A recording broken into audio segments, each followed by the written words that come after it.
జిల్లా వరదయ్యపాలెం మండలం లక్ష్మీపురంలో ఇటీవల జరిగిన హత్య కేసును పోలీసులు ఛేదించారు. నవంబర్ 30న వంట మాస్టర్ హరి అనే యువకుని గుర్తు తెలియని దుండగులు హత్య చేసి పాడుపడిన ఇంట్లో పడేసి వెళ్లిపోయారు. సమాచారం అందుకున్న పోలీసులు ఘటనా స్థలానికి చేరుకుని కేసు నమోదు చేసి దర్యాప్తు చేపట్టారు. తమిళనాడుకు చెందిన గౌతమ్, ప్రేమకుమార్లతో పాటు మరో 2 నిందితులను అరెస్ట్ చేసినట్లు పోలీసులు వెల్లడించారు. గతంలో జరిగిన గొడవను మనసులో పెట్టుకుని ఈ ఘాతుకానికి పాల్పడ్డారని పోలీసులు వివరించారు.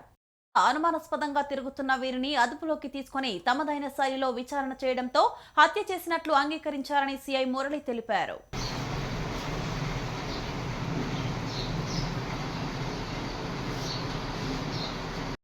డిసెంబర్ అంటే ఈ నెల 2వ తారీఖు మంగళవారం ఉదయం 10 గంటలకు పోలీస్ స్టేషన్లో ఎస్ఐ ఉంటే ఫోన్ వచ్చింది. పక్కన మిట్ట హరిజనవాడ గ్రామంలో ఒక మర్డర్ అయింది, కోలూరు హరి అనే అతని తల మీద ఎవరో కొట్టి చంపారు, బాత్రూంలో పడేశారని ఫోన్ రావడంతో ఇమ్మీడియట్గా ఎస్ఐ గారు అక్కడికి వెళ్ళారు. వెళ్ళిన తర్వాత అక్కడ చూసి సీన్ గార్డ్ చేసుకొని పోలీస్ స్టేషన్కి రాగా మృతుడి భార్య దేవసేన అని ఆమె ఫిర్యాదు ఇచ్చింది. ఆ ఫిర్యాదు మేరకు మర్డర్ కేసు నమోదు చేయడం జరిగింది వరదయ్యపాలెం పోలీస్ స్టేషన్లో. ఇమ్మీడియట్గా దర్యాప్తు ప్రారంభించాము. అక్కడికి వెళ్ళి శవ పంచనామా కంప్లీట్ చేసుకుని అన్ని ఇన్వెస్టిగేషన్ కంప్లీట్ అయింది. ఇందులో ఆ మృతుడు హరి వంట పనులు చేస్తూ ఉంటాడు.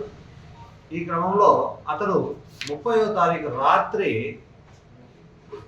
తన ఇంటి నుంచి గౌతమ్, ప్రేమ్ కుమార్ అనే వాళ్ళు వారింటికి తీసుకెళ్లి మద్యం తాపించడానికి తీసుకెళ్లారని చెప్పారు.